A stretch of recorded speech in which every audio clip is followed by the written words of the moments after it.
Is North Korea mad at us again? I'm glad you're here today. No, There was something this morning that I was reading. What about happened this morning? North Korea's angry at the U.S. again. So they do cycles, North Korea. So they'll do good cop, bad cop. And we saw this happen. It was just really amazing. So North Korea has this weapon that causes everyone on Earth to have amnesia about North their Korea really angry Okay, in so- U.S. tensions as U.S. tensions rise. Right. So they have this weapon that causes everyone to have amnesia, right? So they'll do something and then people forget what happened 6 months ago. When the Singapore summit was happening and they were making nice and everyone's just like, oh, blah, blah. I go, last year they had sentenced President Trump to death.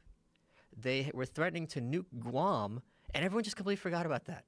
And then like, okay, we're going to be nice. It's like, and then he cancels the summit. The summit comes back on.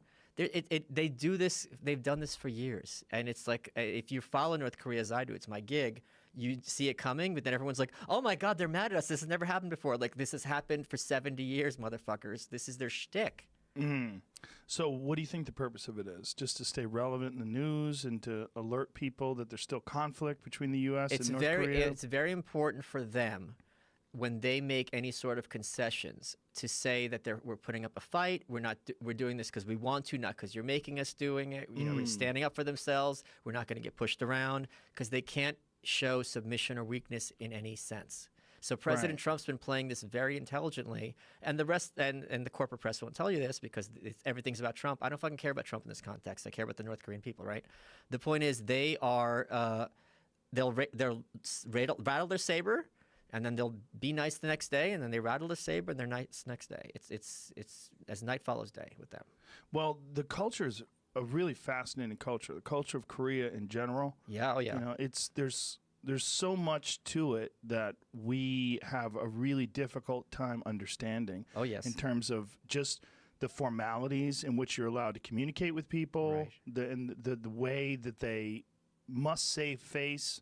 Right. And what they're doing, anytime there's any sort of negotiation, there has to be some sort of an acknowledgement of their social status and their position.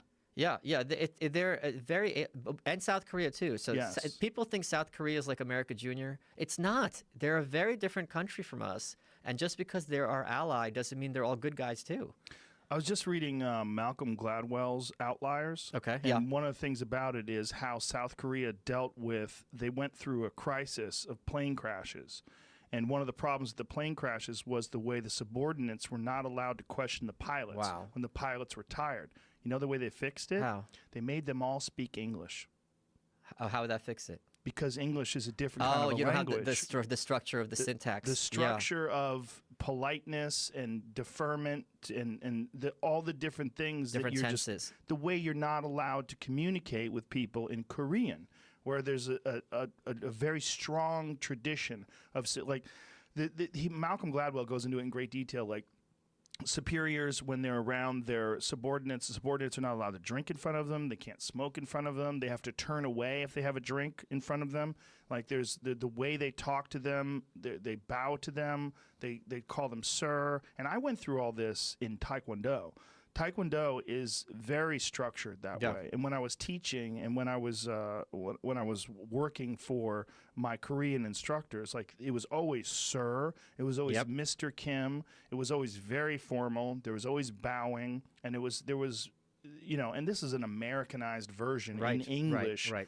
With their language, with the Korean language, they were talking about all the different proper forms of communication and the structure that's in place to establish who the dominant person is and who the subordinate persons are. And in North Korea, there's a tense that they use only with regards to the leaders. Yes. So they've changed the language to that extent even for them. Yeah. So what they did was they made the South Korean pilots, like all of them, English was the primary language of communication. They had to learn English now, and they had to learn it on their own dime. Oh. They had to learn English, and then I think they went with first names. So we would work together. I wouldn't say Mr. Malice, like, because then I would be deferring to you. Yeah. I would say, Mike, we got some frost on the wing of this plane. We should probably defrost this fucker. And you and I would be, even though you would be the captain, I would be your co-pilot. We would still be able to talk to each other as if we're friends and equals, not on this traditional Korean social structure.